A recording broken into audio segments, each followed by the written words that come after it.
আমাদের বেশিরভাগ মানুষের রমজান মাস মানে হলো 4টা কাজ: রোজা রাখা, তারাবি পড়া, ইফতার খাওয়া, সাহরি খাওয়া।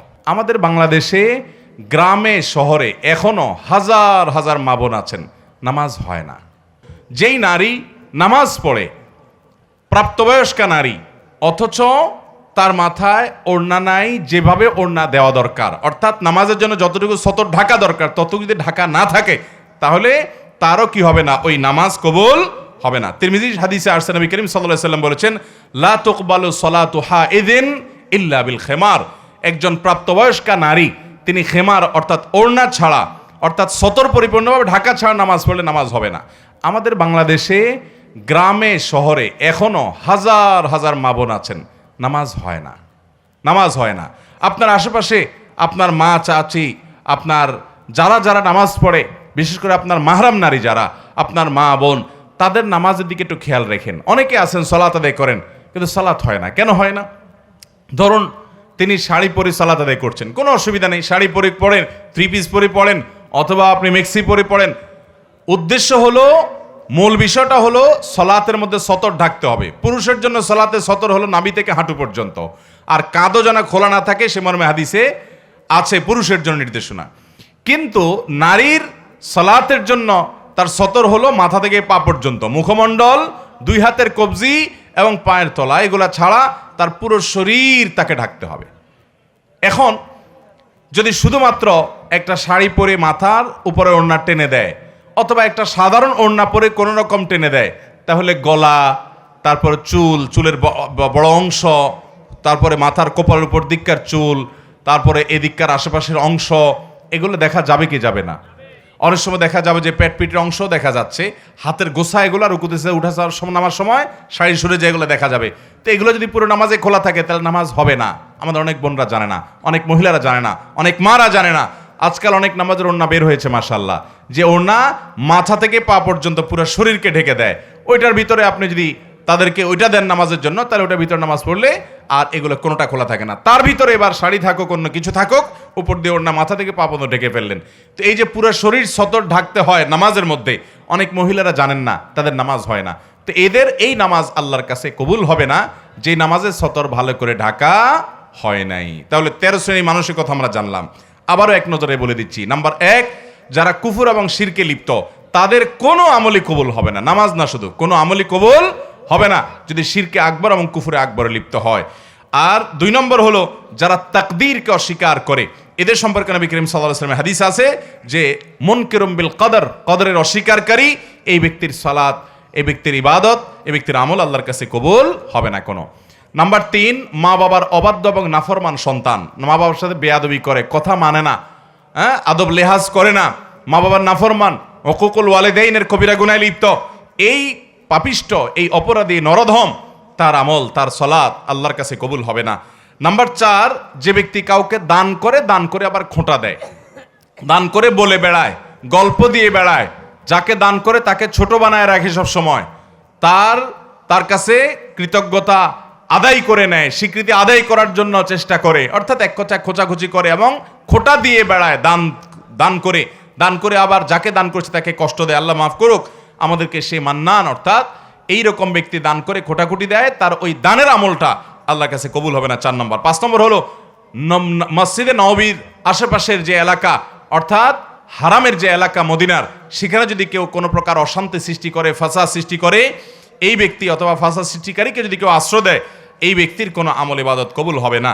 6 নম্বর হলো 2 ভাই আপন যদি তারা নিজেরা গন্ডগোলে লিপ্ত হয়, হতে পারে কোনো বিষয় মনোমালিন্য, কিন্তু আপনি মারামারি কাটাকাটি করবেন এবং ঝগড়া ফাসাদ জীবনভর করে থাকবেন, এটা কখনো ভালো মুসলমানের চরিত্র হতে পারে না। আপনাকে ছাড় দিতে হবে, আপনার ভুল নাই, তারপর আপনি ছাড় দেন, ভাইয়ের সাথে মেশার চেষ্টা করেন, আপনি অন্তত গন্ডগোল বাড়ায়েন না। যদি না করেন, তাহলে এই ব্যক্তিরও নবী করিম সাল্লাল্লাহু আলাইহি ওয়াসাল্লামের হাদিসের আলোকে আমরা জানি, তারও কি হবে না, আল্লাহর কাছে তার সালাত তার মাথার উপরে উঠবে না, তার নামাজটা কবুল হবে না। 7 নম্বর হলো সেই ইমাম, যে ইমামের উপরে তার মুক্তাদিরা, তার অনুসারীরা যৌক্তিক কারণে অসন্তুষ্ট, তার নামাজও তার মাথার উপর উঠবে না, অন্য আমল কবুল হতে পারে। 8 নম্বর হলো সেই নারী, যে নারী রাত্রি যাপন করেছে অথচ তার স্বামী তার উপরে কিনা সন্তুষ্ট না যৌক্তিক কারণে, তাহলে সেইটাকে যদি পাত্তা না দিয়ে এবার পড়ে থাকে, তাহলে আল্লাহ রাব্বুল আলামিনের কাছে তার সে নামাজের সওয়াব পৌঁছায় না, এটা মাথার উপরে যায় না।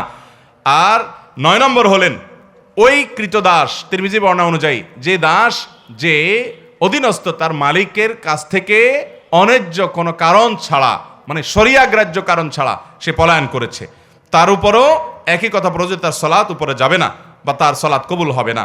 এরপর 10 নম্বর হলো ওই নারী, যেই নারী মসজিদে গেছে নামাজ পড়ার জন্য কিন্তু সুগন্ধি মাখায় গেছে, আশপাশে মানুষকে ফিতনা ফেলতেছে, এত ভারী পারফিউম, স্প্রে, আতর ইত্যাদি ব্যবহার করে, প্রসাধন ইত্যাদি ব্যবহার করে গেছে যে আশপাশে মানুষের নাকে তার গ্রাম যায়।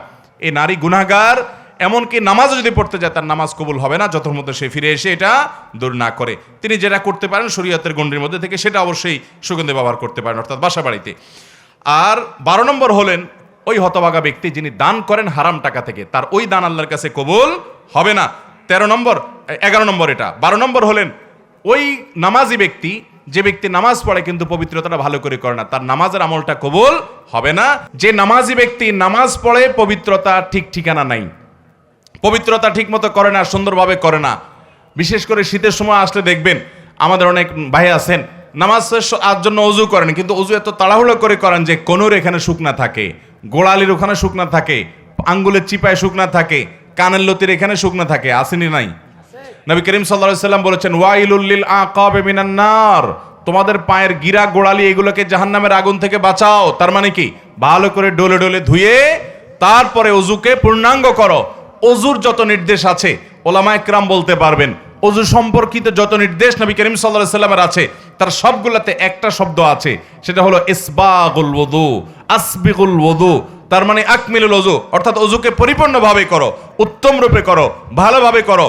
অজু ভালোভাবে করার মানে এই না যে পানি 1 বালতি খরচ করেন, পানি খরচ করবেন কম, কিন্তু কোনো জায়গায় শুকনা থাকতে পারবে না, ভালো করে ডলে দিতে হবে।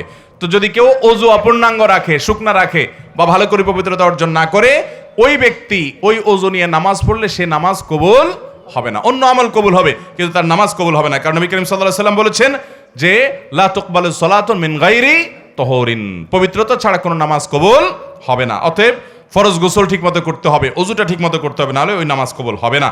তাহলে যার আমল অর্থাৎ নামাজ কবুল হয় না সে হতভাগা মানুষ। তার 12 নম্বর আমরা পাইলাম যে পবিত্রতা অর্জন করা ছাড়া কিংবা অপূর্ণাঙ্গ পবিত্রতা নিয়ে নামাজ পড়ে, তার নামাজ কবুল হবে না।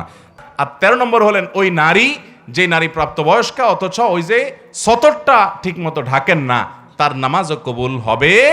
আল্লাহ তাআলা আমাদের সমস্ত আমল ইবাদত কষ্ট করে যেগুলো আমরা করি, এই যে এসে ওয়াজ মাহফিলে আসলেন, কথা শুনলেন, বসলেন, আপনাকে কেউ টাকা পয়সা দিবে এখানে ভাই? নিজের গরজে নিজের খরচে অনেক কষ্ট করে আসলেন, একটু দিনই কথা শুনলেন, এই আমলটা আপনার আমল নামায় যুক্ত হোক, আমি চাই কি চাই না বলেন? তাহলে এই 13 প্রকার হতভাগাদের কোনোটার মধ্যে যেন আমরা সামিল না হই, আমার মধ্যে যেন এই 13টার কোনোটা গুনাহ যেন না থাকে, আমরা সেই চেষ্টা করব তো ইনশাআল্লাহ।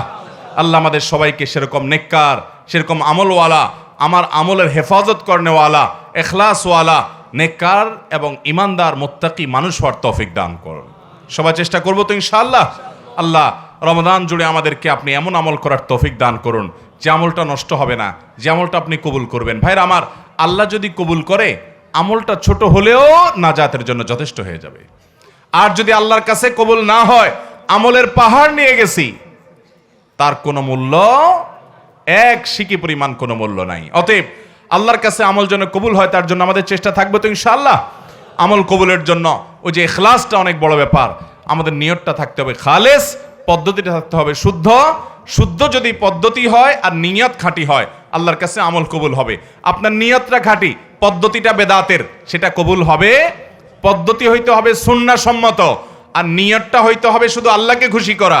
তাহলে এই দুইটা জিনিস যদি একসঙ্গে পাওয়া যায়, তাহলে আমল অল্প করেন কিন্তু সেটার সওয়াব, সেটার আজর আপনার আমল নামায় জমা হয়ে যাবে কিয়ামতের ময়দানে। আপনি সেটা দেখবেন, মান আমিলা সালিহান ফালিনাফসি, যে একটু আমল করবে এই যে শর্ত পূরণ করে সুন্নাহ অনুযায়ী, বেদাত মতো না, নিয়তকে খাঁটি করে, সে এটার সওয়াব পাবে।